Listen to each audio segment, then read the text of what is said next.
Hi there, and welcome to Her Season of Strength, where women over 40 reclaim their bodies, their energy, and their voices without apologies. I'm Kim Duffy, registered dietitian, personal trainer, mom, and your biggest hype woman when it comes to aging like you mean it. This show isn't about chasing skinny or counting wrinkles. It's about building real strength, physical, emotional, and hormonal.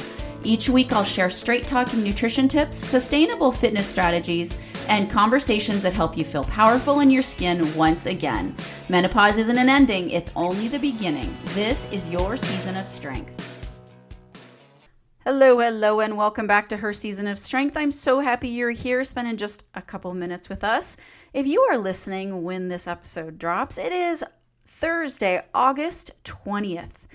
We are well into summer. The state fair here in Minnesota is going to be coming here soon, which is just a huge, exciting time. I go maybe once every few years. It just depends if my daughter really tries to encourage me to go with her. She really wants somebody to go with on one of the days that she goes. But I thought that today's episode would be very appropriate because I want to talk a little bit about what I call the Cookie Penalty Reframe. And it's actually one of the weekly live coaching topics that we dive into in my Sustain group nutrition coaching program for menopausal women.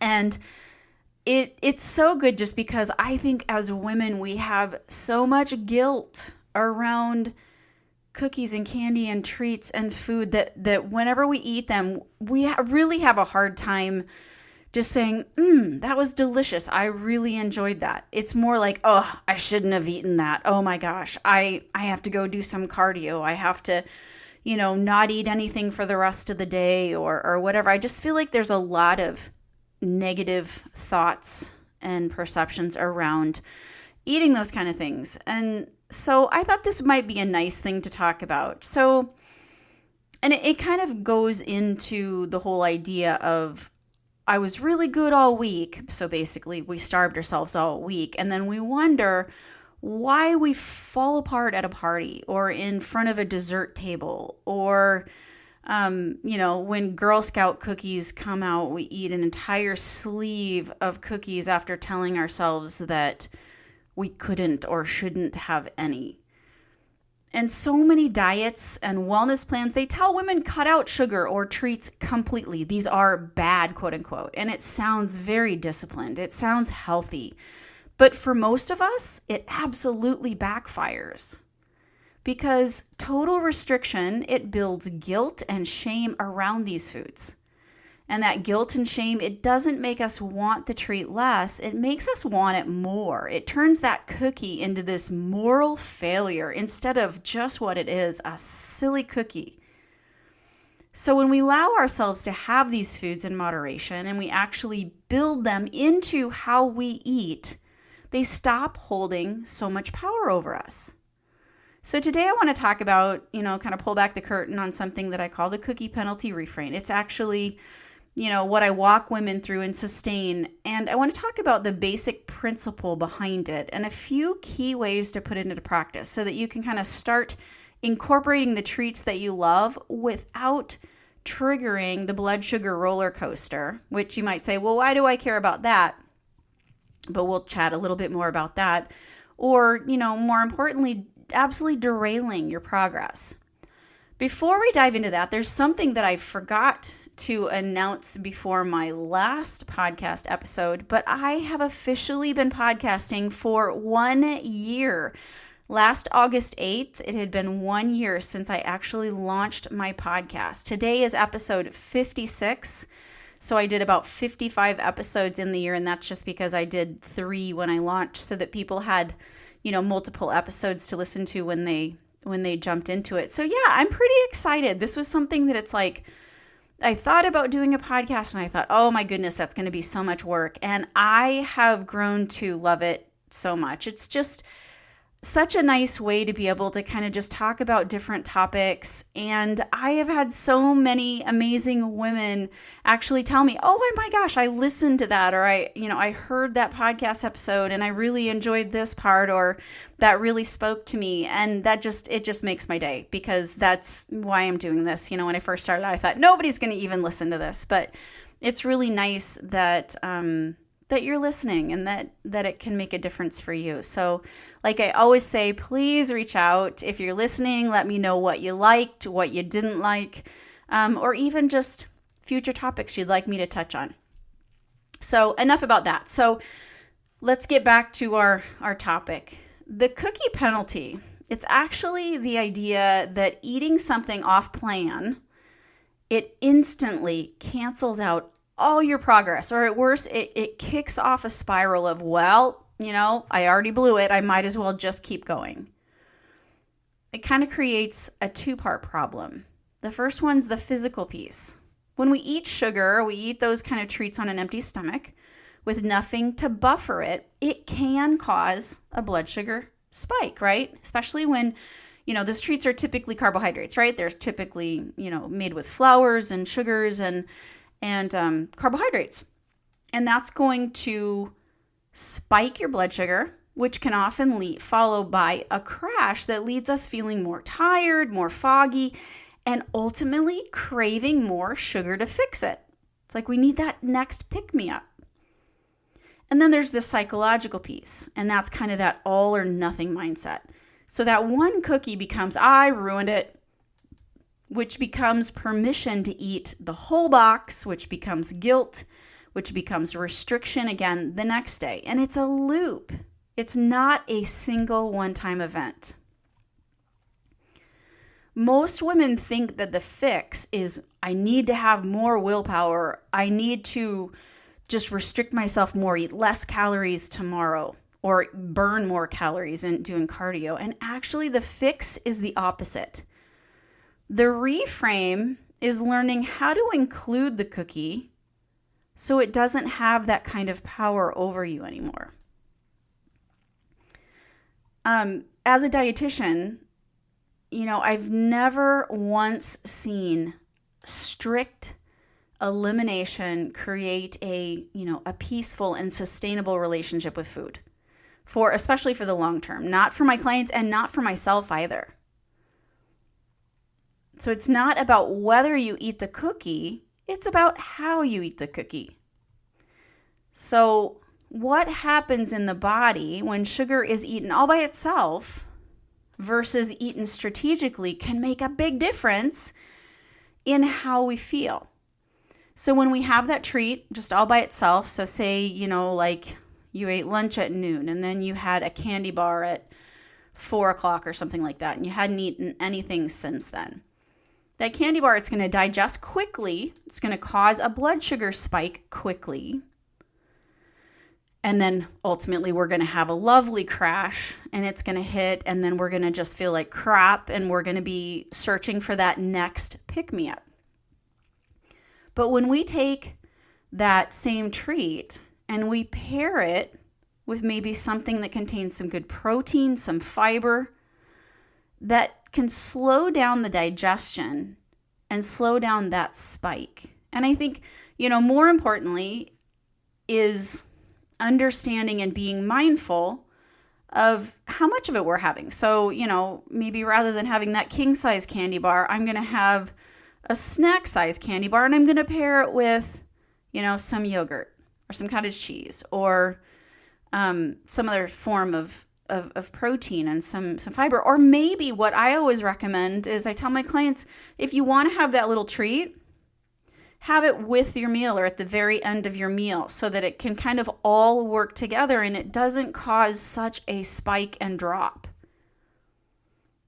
And when you know how to eat the treat in kind of a way that doesn't wreck your energy or your progress, that fear and that guilt around it starts to fade. You're not white knuckling your way past that dessert table anymore thinking, I can't have any of that. And then when you do, you just feel crushed. So this is why that moderation done with just a little bit of strategy it can beat that total restriction every single time when it comes to actually sustaining results. Because you feel like you can be in control of these things. It's not like I can never have this, I can't have it around my house or else I will eat the entire thing, right? It's you know what? I can have some of this. I can have a small, I can have one portion, and I'm going to pair it with my meal or with a nice snack that's not going to give it such, cause such a big blood sugar spike and crash and subsequently make you feel like crap. So if we talk about a few key ways that this can work in real life. So 1, never eat, a naked carb. You've probably heard that before. But you pair your treat with protein or fiber first. So, maybe you have a handful of nuts, maybe you have some Greek yogurt, maybe you have a meal that already has protein on the plate so that your blood sugar doesn't spike as hard. Number 2, timing matters. Having a treat after a balanced meal, it's very different from having it on an empty stomach at 3, when you haven't eaten since breakfast. Number 3, plan for it instead of white knuckling around it. If you know that cookies are going to be at the party, decide ahead of time how you want to enjoy them instead of trying to avoid them altogether and then ultimately losing the battle and feeling guilty. And number 4, slow down and actually enjoy it. Guilt-free eating, it's not just physical, it's mental.